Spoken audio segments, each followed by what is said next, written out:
मार्च के महीने से फंसे सारे मराठों ने निर्णय कर लिया था कि अब पन्हाला को छोड़ना है। 600 मावड़ों के साथ पन्हाला को छोड़ा जाता है। सिद्दी जोहर को खबर लग जाती है कि शिवा काशिद गया है शिवाजी महाराज के वेश में और सिद्दी जोहर ने उसका गला काट दिया है।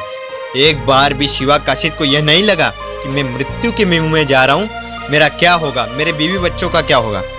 लेकिन इस वीडियो को देखने से पहले यदि आपने इसका पहला पार्ट नहीं देखा है तो ज़रूर देखें, क्योंकि तभी आपको ये पार्ट 2 अच्छे से समझ में आएगा। और फिर जैसे ही सिद्दी को पता लगता है कि असली शिवाजी महाराज नहीं है, शिवाजी महाराज के 600 मावड़ों के पीछे उनका पीछा करने के लिए सिद्दी जोहर ने सिद्दी मसूद को भेजा है। सिद्दी मसूद निकल चुका है 5000 की सेना लेकर, 5000 की सेना लेकर।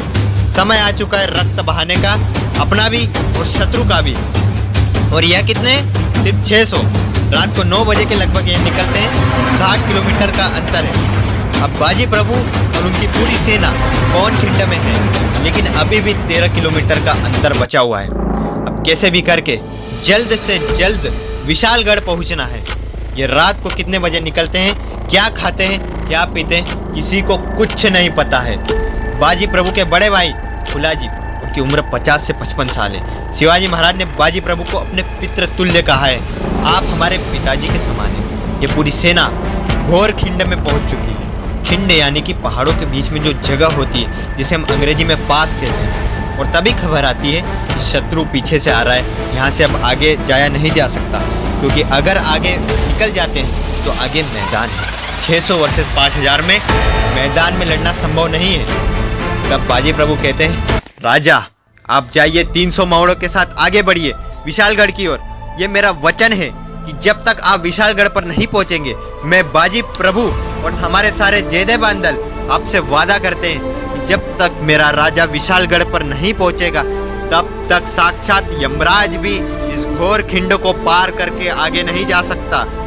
राजा कहते हैं, बाजी ये क्या कह रहे हैं आप? आपको मैं छोड़ के चले जाऊं मौत के मुंह में?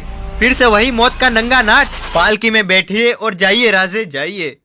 राजे और बाजी में बहस होती है। बाजी कहते हैं, राजे राजे हमारे जैसे हजारों बाजी मर भी जाए तो भी चलेगा, लेकिन हमारे जैसे हजारों बाजियों को पैदा करने वाला आपके जैसा राजा होना चाहिए। लाखों को पालने वाला आपके जैसा पालनहार होना चाहिए। राजा के आंखों में आंसू थे। वो बाजी को गले लगाते हैं और रात को 9 बजे निकलते हैं। 48 किलोमीटर चले हुए हैं, अब इन्हें 13 किलोमीटर और चलना है। बहुत होली बात है, अब समय आ गया युद्ध लड़ने का, रक्त बहाने का। बाजी प्रभु की उम्र है 45 साल, भाई की उम्र है 50 से 55 साल। उनके दोनों हाथों में दंड पट्टे हैं। एक का वजन 6.5 किलो, दूसरे का वजन भी 6.5 किलो। दोनों को मिला दे तो 13 किलो, एक सिलेंडर के बराबर वजन है। अब युद्ध होने वाला था। तलवार से थोड़ा भारी होता है दंड पट्टा, लेकिन लचीला होता है। अब युद्ध होने वाला है।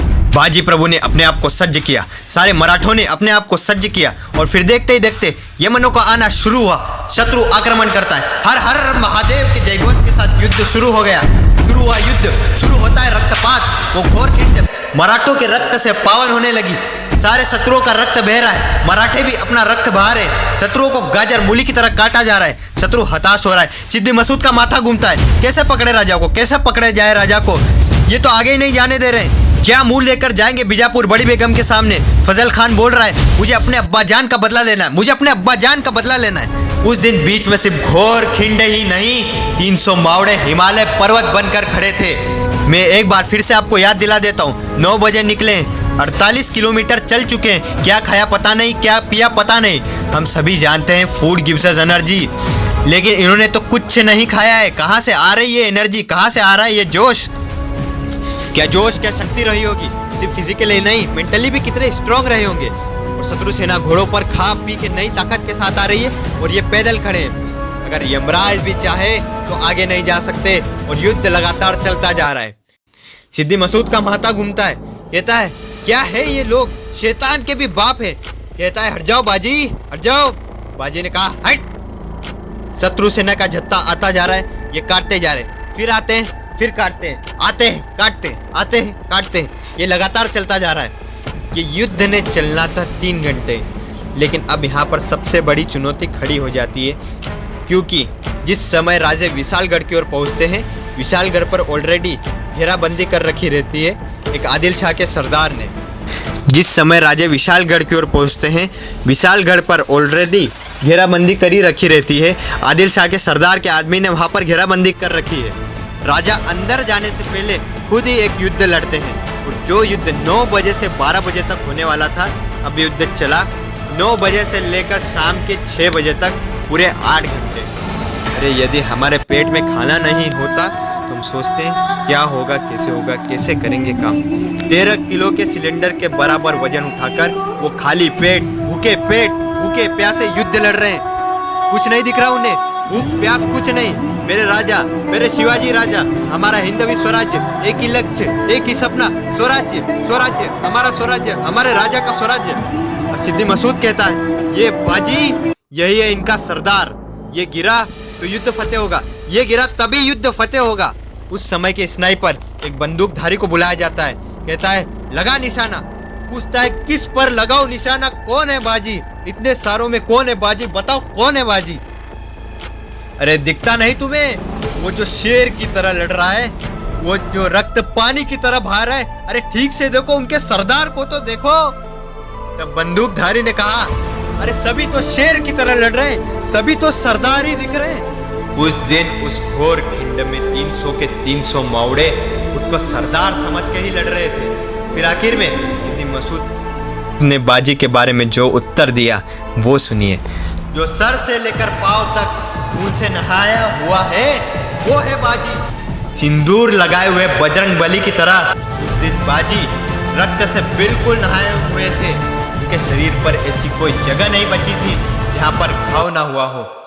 बंदूकधारी ने निशाना लगाया, बाजी के कमर में जाकर बंदूक की गोली लगी और बाजी गिर पड़े। फिर बाजी को ध्यान आया, नहीं अभी नहीं, यम खड़ा था, लेकिन ये कहते हैं मेरे राजा अभी विशालगढ़ पर नहीं पहुंचे, तब तक मुझे मरने का कोई अधिकार नहीं है।